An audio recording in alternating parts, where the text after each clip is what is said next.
Jane Eyre, Chapter 11. A new chapter in a novel is something like a new scene in a play, and when I draw up the curtain this time, reader, you must fancy you see a room in the George Inn at Millcote, with such large figured papering on the walls as inn-rooms have, such a carpet, such furniture, such ornaments on the mantelpiece, such prints, including a portrait of George III and another of the Prince of Wales, and a representation of the death of Wolfe. All this is visible to you by the light of an oil lamp hanging from the ceiling, and by that of an excellent fire near which I sit in my cloak and bonnet.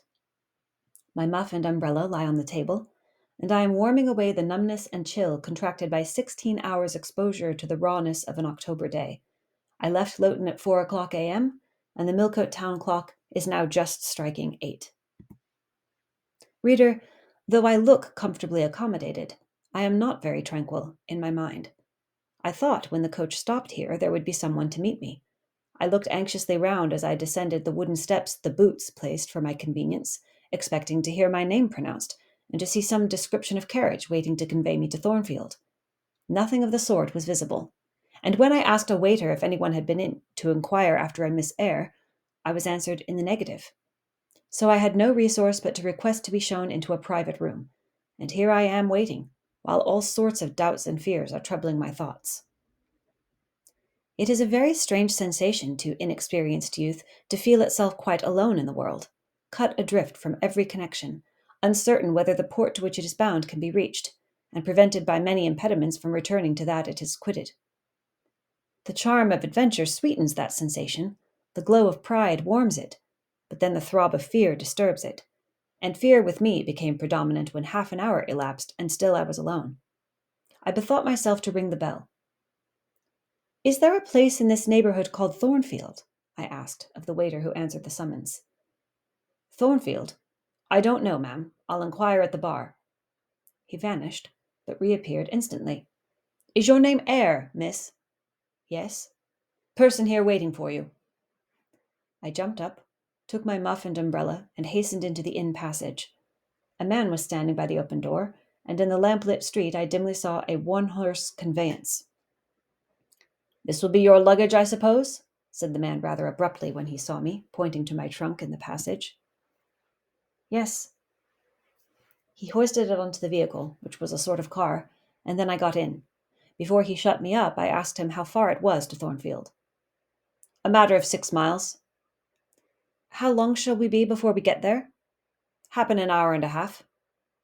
He fastened the car door, climbed to his own seat outside, and we set off. Our progress was leisurely, and gave me ample time to reflect. I was content to be at length so near the end of my journey, and as I leaned back in the comfortable though not elegant conveyance, I meditated much at my ease. I suppose, thought I, judging from the plainness of the servant and carriage, Mrs. Fairfax is not a very dashing person. So much the better. I never lived amongst fine people but once, and I was very miserable with them. I wonder if she lives alone except this little girl. If so, and if she is in any degree amiable, I shall surely be able to get on with her. I will do my best. It is a pity that doing one's best does not always answer. At Lowood, indeed, I took that resolution, kept it, and succeeded in pleasing. But with Mrs. Reed, I remember my best was always spurned with scorn. I pray God Mrs. Fairfax may not turn out a second Mrs. Reed, but if she does, I am not bound to stay with her. Let the worst come to the worst, I can advertise again. How far are we on our road now, I wonder? I let down the window and looked out. Millcote was behind us. Judging by the number of its lights, it seemed a place of considerable magnitude, much larger than Loughton. We were now, as far as I could see, on a sort of common, but there were houses scattered all over the district. I felt we were in a different region to Lowood, more populous, less picturesque, more stirring, less romantic. The roads were heavy, the night misty.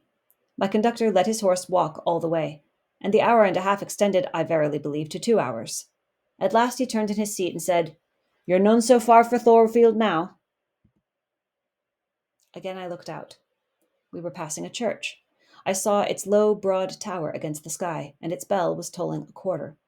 I saw a narrow galaxy of lights, too, on a hillside, marking a village or hamlet.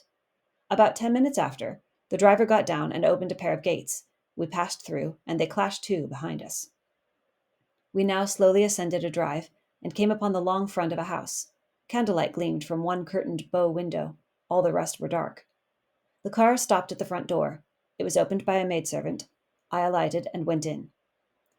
"Will you walk this way, ma'am?" said the girl, and I followed her across a square hall with high doors all round.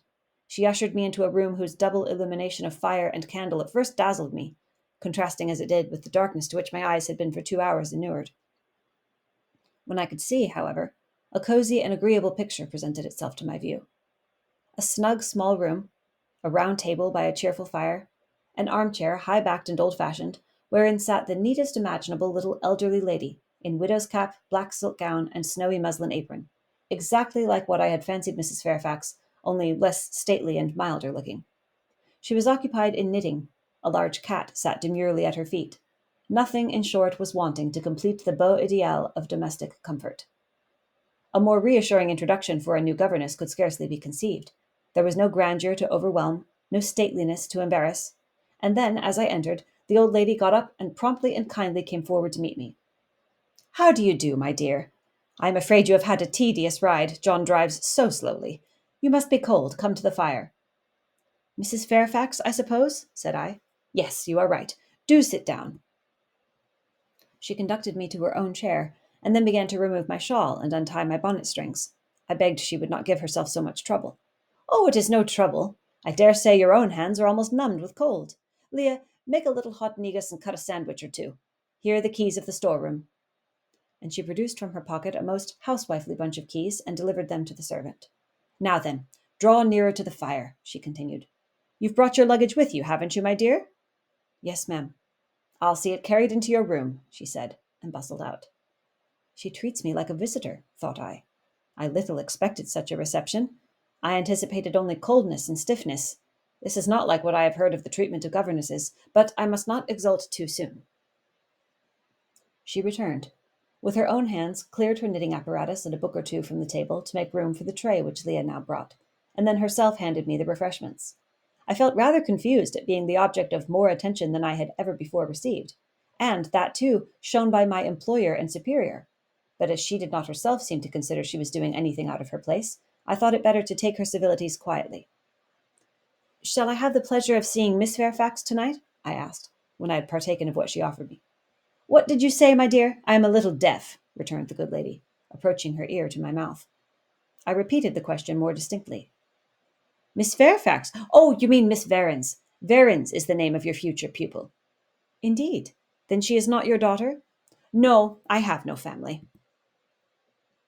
I should have followed up my first inquiry by asking in what way Miss Varens was connected with her, but I recollected it was not polite to ask too many questions. Besides, I was sure to hear in time.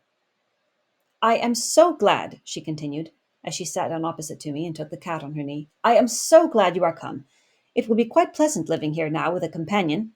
To be sure, it is pleasant at any time, for Thornfield is a fine old hall, rather neglected of late years, perhaps, but still it is a respectable place. Yet you know in winter time one feels dreary quite alone in the best quarters. I say alone.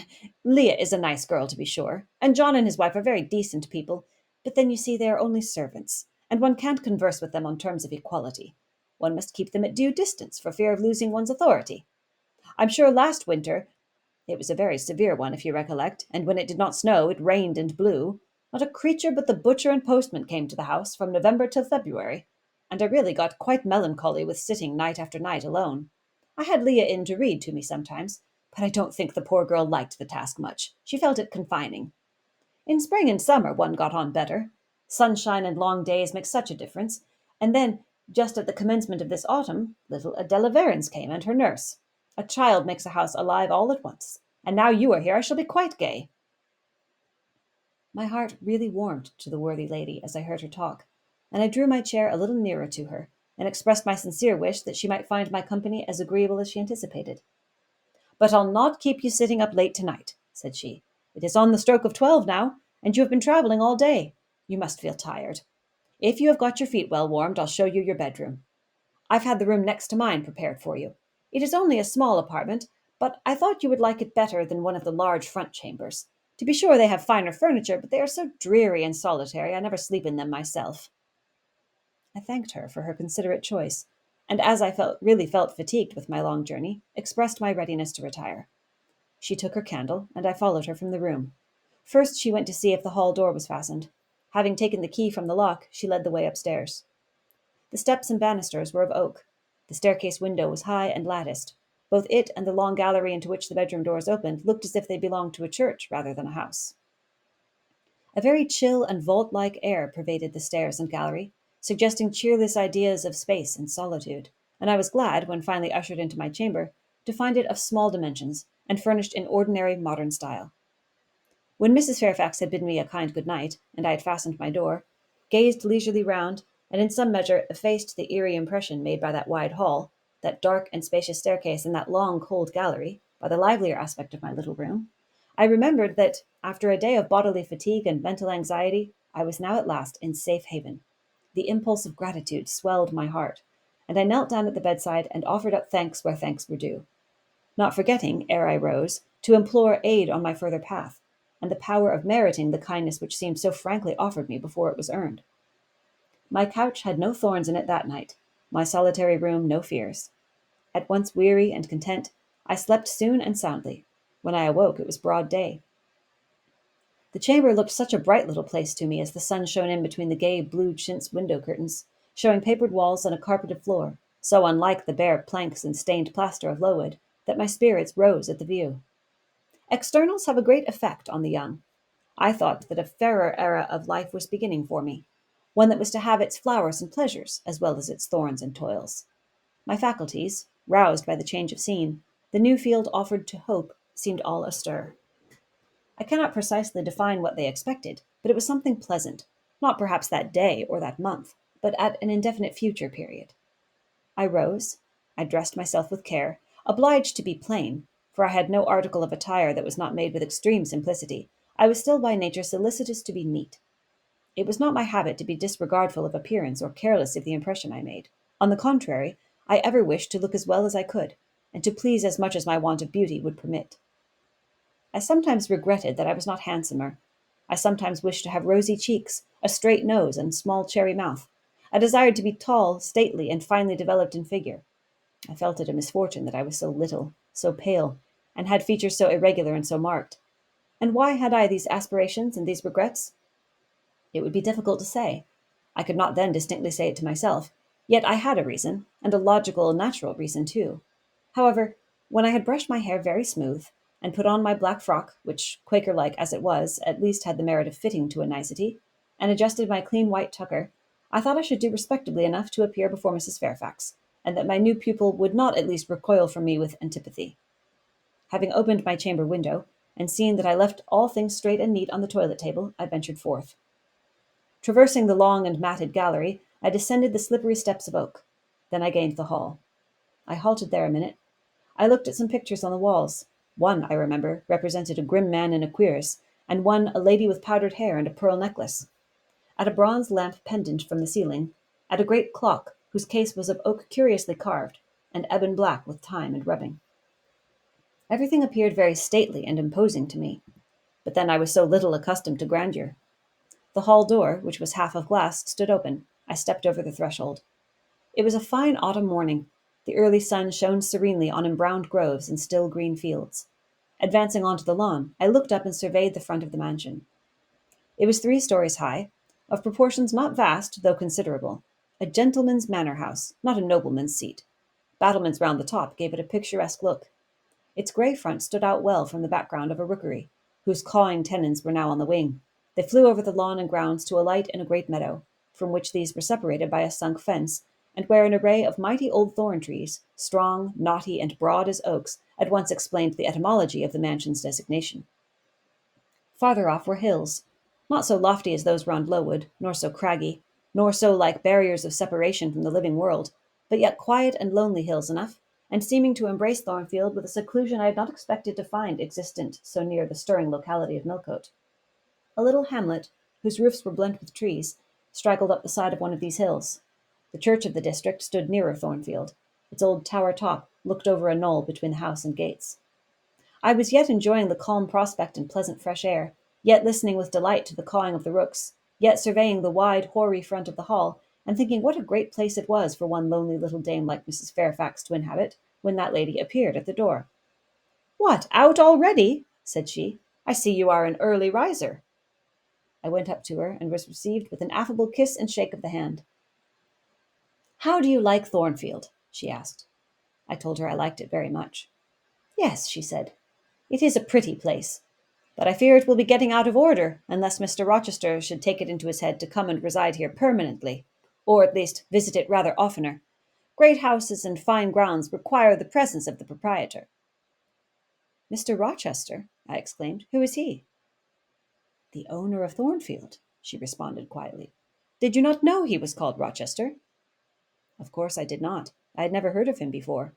But the old lady seemed to regard his existence as a universally understood fact, with which everybody must be acquainted by instinct. "I thought," I continued, "Thornfield belonged to you." "To me? Bless you, child, what an idea! To me! I am only the housekeeper, the manager. To be sure, I am distantly related to the Rochesters by the mother's side, or at least my husband was. He was a clergyman, incumbent of Hay, that little village yonder on the hill, and that church near the gates was his. The present Mr. Rochester's mother was a Fairfax, and second cousin to my husband, but I never presume on the connection. In fact, it is nothing to me. I consider myself quite in the light of an ordinary housekeeper. My employer is always civil, and I expect nothing more." "And the little girl, my pupil?" "She is Mr. Rochester's ward. He commissioned me to find a governess for her. He intended to have her brought up in Shire, I believe. Here she comes, with her bonne, as she calls her nurse." The enigma, then, was explained. This affable and kind little widow was no great dame, but a dependent, like myself. I did not like her the worse for that. On the contrary, I felt better pleased than ever. The equality between her and me was real, not the mere result of condescension on her part. So much the better. My position was all the freer. As I was meditating on this discovery, a little girl, followed by her attendant, came running up the lawn. I looked at my pupil, who did not at first appear to notice me. She was quite a child, perhaps 7 or 8 years old, slightly built, with a pale, small-featured face and a redundancy of hair falling in curls to her waist. "Good morning, Miss Adela," said Mrs. Fairfax. "Come and speak to the lady who is to teach you, and to make you a clever woman some day." She approached. "C'est ma gouvernante," she said to me, pointing to me and addressing her nurse, who answered, "Mais oui, certainement."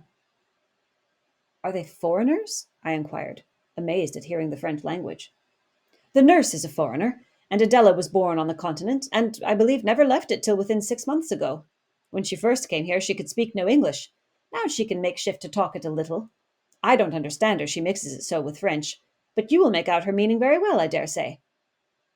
Fortunately, I had had the advantage of being taught French by a French lady, and as I had always made a point of conversing with Madame Pierrot as often as I could, and had besides, during the last 7 years, learnt a portion of French by heart daily, applying myself to take pains with my accent, and imitating as closely as possible the pronunciation of my teacher, I had acquired a certain degree of readiness and correctness in the language, and was not likely to be much at a loss with Mademoiselle Adela. She came and shook hand with me when she heard that I was her governess, and as I led her into breakfast, I addressed some phrases to her in her own tongue. She replied briefly at first, but after we were seated at the table, and she had examined me some 10 minutes with her large hazel eyes, she suddenly commenced chattering fluently. "Ah," cried she, in French, "you speak my language as well as Mr. Rochester does. I can talk to you as I can to him, and so can Sophie. She will be glad. Nobody here understands her. Madame Fairfax is all English. Sophie is my nurse. She came with me over the sea in a great ship with a chimney that smoked. How it did smoke! And I was sick, and so was Sophie, and so was Mr. Rochester. Mr. Rochester lay down on a sofa in a pretty room called the salon, and Sophie and I had little beds in another place. I nearly fell out of mine. It was like a shelf. And Mademoiselle— what is your name?" "Eyre. Jane Eyre." "Eyre? Bah, I cannot say it. Well, our ship stopped in the morning, before it was quite daylight, at a great city, a huge city, with very dark houses and all smoky, not at all like the pretty clean town I came from. And Mr. Rochester carried me in his arms over a plank to the land, and Sophie came after, and we all got into a coach, which took us to a beautiful large house, larger than this and finer, called an hotel. We stayed there nearly a week.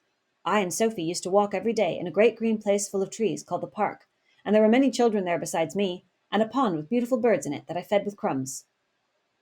"Can you understand her when she runs on so fast?" asked Mrs. Fairfax. I understood her very well, for I had been accustomed to the fluent tongue of Madame Pirot. "I wish," continued the good lady, "you would ask her a question or two about her parents. I wonder if she remembers them." "Adele," I inquired, "with whom did you live when you were in that pretty clean town you spoke of?" "I lived long ago with Mamma, but she has gone to the Holy Virgin. Mamma used to teach me to dance and sing, and to say verses. A great many gentlemen and ladies came to see Mamma, and I used to dance before them, or to sit on their knees and sing to them. I liked it. Shall I let you hear me sing now?"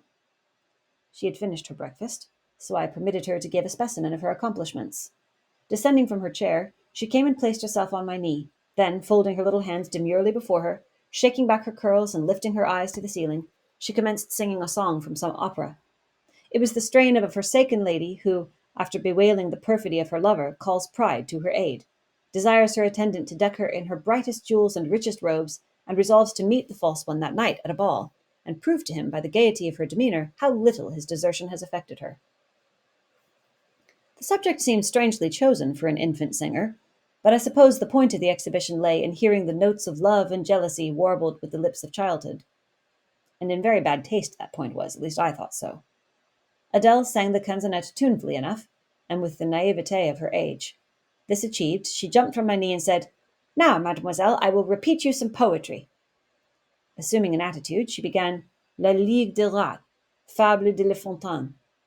She then declaimed the little piece with an attention to punctuation and emphasis, a flexibility of voice and an appropriateness of gesture very unusual indeed at her age, and which proved she had been carefully trained. "Was it your mamma who taught you that piece?" I asked. "Yes, and she just used to say it in this way. Qu'avez-vous donc? Lui dit on ne sera pas laid." She made me lift my hand, so, to remind me to raise my voice at the question. "Now shall I dance for you?" "No, that will do. But after your mamma went to the Holy Virgin, as you say, with whom did you live then?" "With Madame Frederic and her husband. She took care of me, but she is nothing related to me. I think she is poor, for she had not so fine a house as mamma. I was not long there. Mr. Rochester asked me if I would like to go and live with him in England, and I said yes, for I knew Mr. Rochester before I knew Madame Frederic, and he was always kind to me and gave me pretty dresses and toys. But you see, he has not kept his word, for he has brought me to England, and now he has gone back again himself, and I never see him." After breakfast, Adele and I withdrew to the library, which room, it appears, Mr. Rochester had directed should be used as the schoolroom. Most of the books were locked up behind glass doors, but there was one bookcase left open containing everything that could be needed in the way of elementary works, and several volumes of light literature, poetry, biography, travels, a few romances, etc. I suppose he had considered that these were all the governess would require for her private perusal, and, indeed, they contented me amply for the present. Compared with the scanty pickings I had now and then been able to glean at Lowood, they seemed to offer an abundant harvest of entertainment and information. In this room, too, there was a cabinet piano, quite new and of superior tone, also an easel for painting and a pair of globes. I found my pupil sufficiently docile, though disinclined to apply. She had not been used to regular occupation of any kind. I felt it would be injudicious to confine her too much at first, so, when I had talked to her a great deal and got her to learn a little, and when the morning had advanced to noon, I allowed her to return to her nurse. I then proposed to occupy myself till dinner time in drawing some little sketches for her use. As I was going upstairs to fetch my portfolio and pencils, Mrs. Fairfax called to me. "Your morning school hours are over now, I suppose?" said she. She was in a room the folding doors of which stood open. I went in when she addressed me. It was a large, stately apartment, with purple chairs and curtains, a Turkey carpet, walnut-panelled walls, one vast window rich in slanted glass, and a lofty ceiling, nobly moulded. Mrs. Fairfax was dusting some vases of fine purple spar, which stood on a sideboard. "What a beautiful room!" I exclaimed, as I looked round, for I had never before seen any half so imposing. "Yes, this is the dining-room. I have just opened the window to let in a little air and sunshine, for everything gets so damp in apartments that are seldom inhabited. The drawing-room yonder feels like a vault." She pointed to a wide arch corresponding to the window, and hung like it with a Tyrian-dyed curtain, now looped up. Mounting to it by two broad steps and looking through, I thought I caught a glimpse of a fairy place, so bright to my novice eyes appeared the view beyond.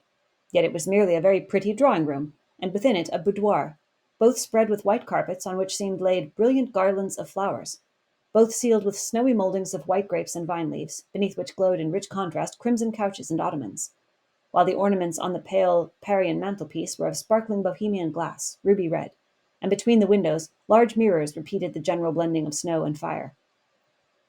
"In what order you keep these rooms, Mrs. Fairfax," said I. "No dust, no canvas coverings. Except that the air feels chilly, one would think they were inhabited daily." "Why, Miss Eyre, though Mr. Rochester's visits here are rare, they are always sudden and unexpected, and as I observed that it put him out to find everything swathed up, and to have a bustle of arrangement on his arrival, I thought it best to keep the rooms in readiness." "Is Mr. Rochester an exacting, fastidious sort of man?" "Not particularly so, but he has a gentleman's tastes and habits, and he expects to have things managed in conformity to them." "Do you like him? Is he generally liked?" "Oh, yes. The family have always been respected here. Almost all the land in this neighborhood, as far as you can see, has belonged to the Rochesters, time out of mind." "Well, but leaving his land out of the question, do you like him? Is he liked for himself?" "I have no cause to do otherwise than like him, and I believe he is considered a just and liberal landlord by his tenants, but he has never lived much amongst them." "But has he no peculiarities? What, in short, is his character?" "Oh, his character is unimpeachable, I suppose. He is rather peculiar, perhaps. He has travelled a great deal and seen a great deal of the world, I should think. I dare say he is clever, but I never had much conversation with him." "In what way is he peculiar?" "I don't know. It is not easy to describe. Nothing striking, but you feel it when he speaks to you. You cannot be always sure whether he is in jest or earnest, whether he is pleased or the contrary. You don't thoroughly understand him, in short. At least I don't. But it is of no consequence. He is a very good master." This was all the account I got from Mrs. Fairfax of her employer and mine. There are people who seem to have no notion of sketching a character, or observing and describing salient points, either in persons or things. The good lady evidently belonged to this class. My queries puzzled, but did not draw her out. Mr. Rochester was Mr. Rochester in her eyes. A gentleman, a landed proprietor, nothing more. She inquired and searched no further, and evidently wondered at my wish to gain a more definite notion of his identity.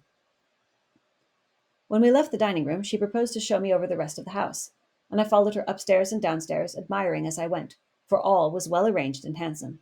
The large front chambers I thought especially grand, and some of the third-story rooms, though dark and low, were interesting from their air of antiquity.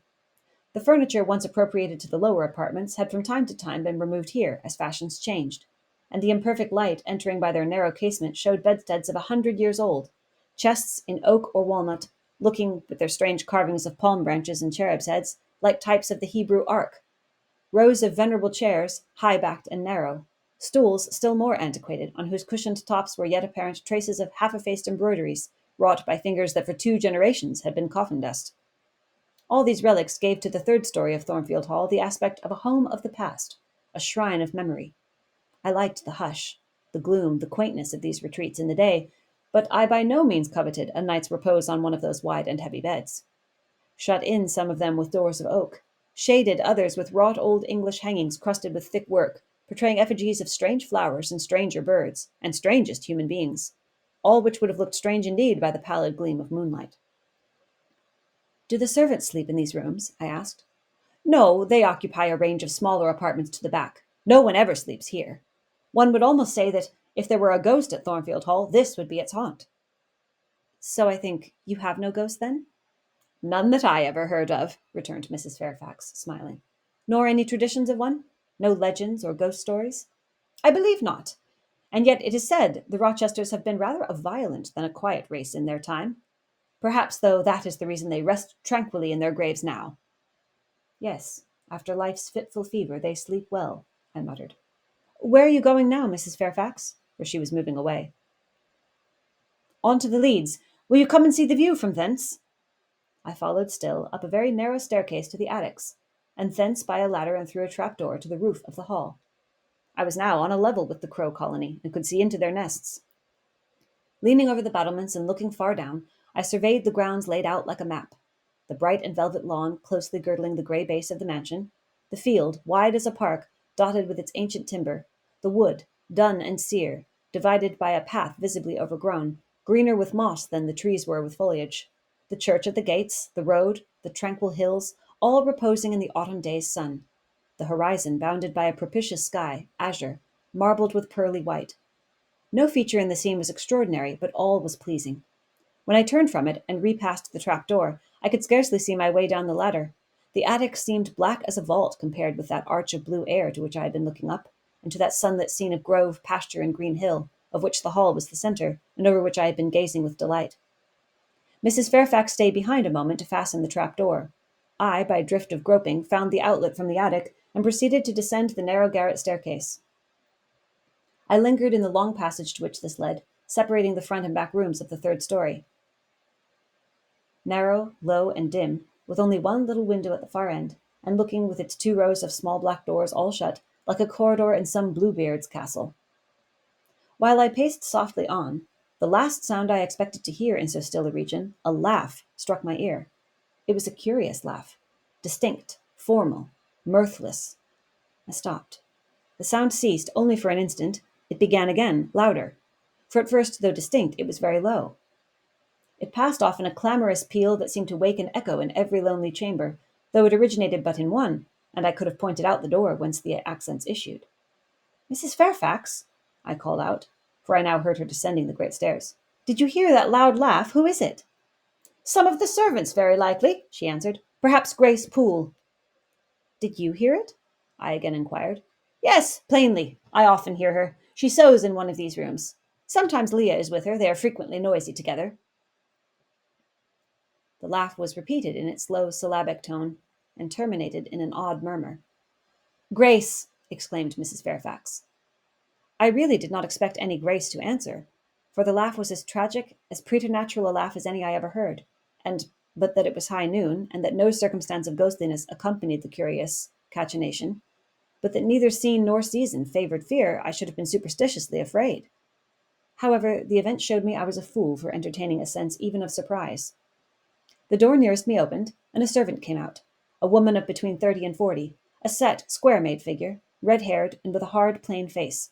Any apparition less romantic or less ghostly could scarcely be conceived. "Too much noise, Grace," said Mrs. Fairfax. "Remember directions." Grace curtsied silently and went in. "She is a person we have to sew and assist Leah in her housemaid's work," continued the widow. "Not altogether unobjectionable in some points, but she does well enough. By the by, how have you got on with your new pupil this morning?" The conversation, thus turned on Adele, continued till we reached the light and cheerful region below. Adele came running to meet us in the hall, exclaiming, "Mesdames, vous êtes servies," adding, "J'ai bien faim, moi." We found dinner ready and waiting for us in Mrs. Fairfax's room.